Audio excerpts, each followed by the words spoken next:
I would like to start by thanking for Foundation, Yale Law School, ISP, JAD, on my work in progress on two projects, on the music industry and open source software, hence the title.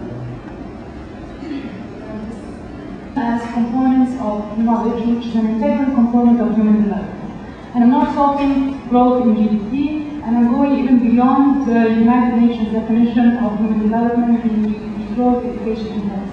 Human development in its widest sense, encompassing many other elements, including democracies, political participation, dignity, active is actually crucial to human development. And within that, I look at IP as the tool to promote and achieve this goal of access to knowledge and contribution to achieve human development. So, what else do software and music have in common other than there being knowledge industries? Well, they are the knowledge capital. They are the output and inputs to further creativity. They are the output of human minds and talents, labor intensive. They are digitizable, and in that sense, clearly subject to IPR, but also they are subject to economies of scale. There are high costs of production, next to nothing costs of reproduction. So by definition, they lend themselves to piracy. And by definition, then, we are looking at goods, and here I refer to Yuval's terminology, that are granular. When you look at software, it is divisible to smaller parts, and by definition, then, it lends itself to peer collaborative production. Software is the obvious example, but I would argue that music qualifies as well. So from that, I set out to look at open source software, contribution to knowledge, and human development in Egypt. My objective was to look at the extent that this sector adds to human capital. And the other study of music is called Musiconomics, Culture, Copyright, and Commons. So why is the history of being a center for cultural activity and for knowledge creation? In the music, it has been known as Hollywood of the East. The musicians and film industry, Egypt is central to that, but also Egypt has a wealth of human capital. We have a so-called free education. You may have question marks on the quality, but at least you have a constant supply of university graduates that give you the base and potential for knowledge development industry. Now, we also have more than 50% of the population are less than 24 years of age. So it has often been termed as a country that has potential competitive advantage in the knowledge industry in general, software in particular. Okay, very quick look at the software scene, and I'm careful not to call it markets, because I just want to look at the major players. We look at the big players who we all know. We look at the government as a major demand, a major user of software, but we also have the small players. And actually, when I started this study, I had all the intentions to look at the OSS community, to look at the kind of interaction, study the motivation, look at the extent of peer collaborative production. And the OSS community turned out to be quite limited to my disappointment. What came out as a very interesting component, very interesting group that contributes to human knowledge are the Egyptian bloggers.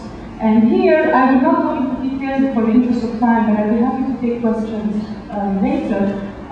This is the Egyptian blogosphere, and if we scroll down the website, there's a very interesting statistic here. You will find that by categories, the groupment of blogs, 70% are personal and political subjects. And this is telling in many ways, because blogs do offer an alternative window of expression.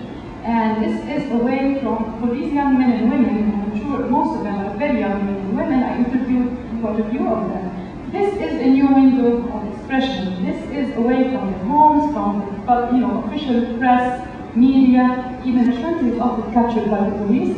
And they have a link, bloggers in jail, who are taken for political expression. I'm not saying that every day, this happens every day, but it does happen. Okay, so in this study, what is the challenge to think with? Is it the technical, cultural, political? It's actually all of the above, and this is the story. Because of the strong alliance, and I'm not making any value judgments here. The fact is, there's a strong alliance between the big players and the government. And if you talk to people in the government about their view about open source software, they will tell you, but there are no qualified people to work in this field. We never get training. We never get young people to be trained because Microsoft has the government and Microsoft have a big deal where they have signed a deal where the government pays a flat amount every year in return for software services for Egypt. And I'm not putting any direct judgment. I'm just saying that open source software is simply not open enough at all in the government process. Okay, we switch to music. I'll give you a flavor of what I've been doing, and it's actually quite interestingly related to what Ronaldo spoke about yesterday. Again, big players, small players, big players following the conventional model, small players, and these are quite an interesting bunch. I just have this slide about the value chain. The conclusion about this study is following. We have a culture of de facto comments. We have a culture of parties. It's not just Brazil. We have a culture of live performances, weddings, community gatherings. It's a close, it's a very group-oriented culture. So basically, when we interviewed musicians about their earnings, economic reasons, cultural reasons, legal reasons even, we find that the direct appropriation of money comes from the paid live performances, not from the copyrighted items. The hierarchy of piracy and the chain, by the time the musician receives what is his or her percentage of the copyrighted items, they get peanuts. And this is not, by the way, only in Egypt. There's an article called Tokenomics by Alan Kruger, who actually compares art. I was delighted to find this as I was doing this work. He compares the earnings of artists in the States between live concerts and copyrighted items. So this is in Egypt also we have the video clip, which is the big deal.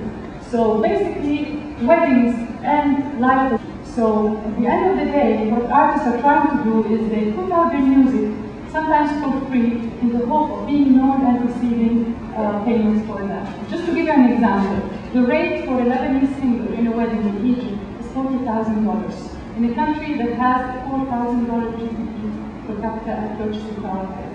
I mean, this is the top paid pop star. Okay, Lebanese, the Egyptian gets us $25,000 to $35,000. That's a lot of money for Egypt. So these anomalies are interesting.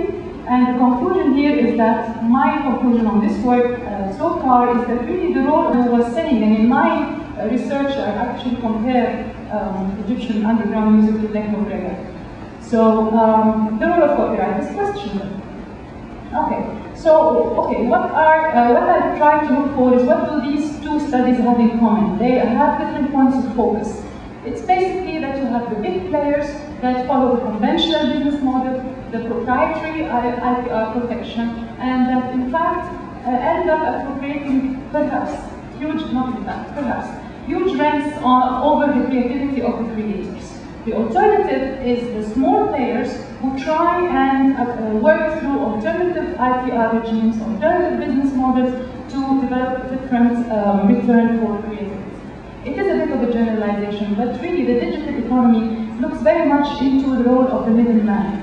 And there has been talk that this role evolves with the availability of the internet, etc., etc. So to what extent is this middleman actually capturing rents over the creation of the creator? It's an open question. So basically, what Egypt's penguins and larks really have in common: parallel worlds, a pressure from the big players, and very inequitable distribution of power, circles of dissent, what I call circles of dissent. And these circles come from the open source community, the bloggers, and the underground musicians, and the type of music that they present, the vocal, political lyrics. They are quite vocal in the lyrics they provide, and they are subject to censorship, believe me.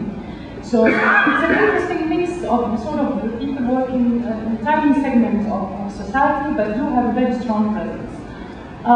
Pressure from the big players, potential for the commons. In the case of open source software, it does not go beyond the potential. They do not stand a chance, unfortunately.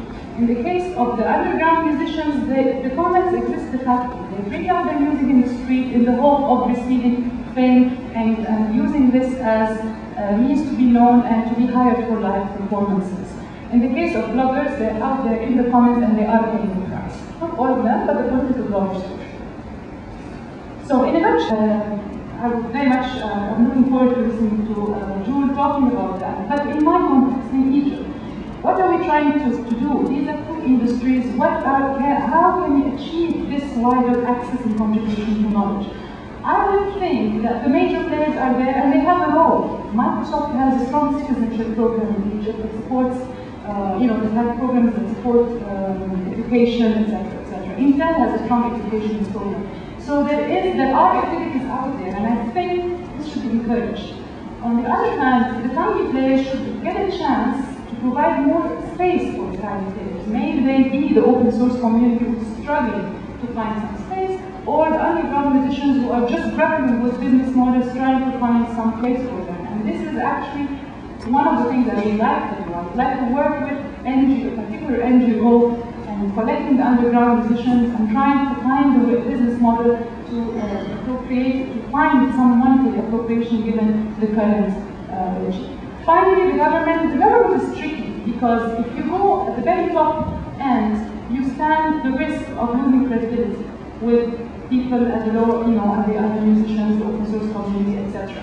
I think we should not wait for the government, but we should get middle management in the government. There are individuals who are believers in the open source, etc., etc., and there is an interest on the part of individuals. But I would think twice before getting the guy being detained. This Alaa guy is a guru of open source and the open source community, and I would think twice before bringing him to the Ministry of Communication. They will not even meet him. So, you have to find the best ways, best means of utilizing the potential to provide more space for access, but also for contribution to knowledge, may it be software, music, and different types of knowledge to achieve. Thank you very much.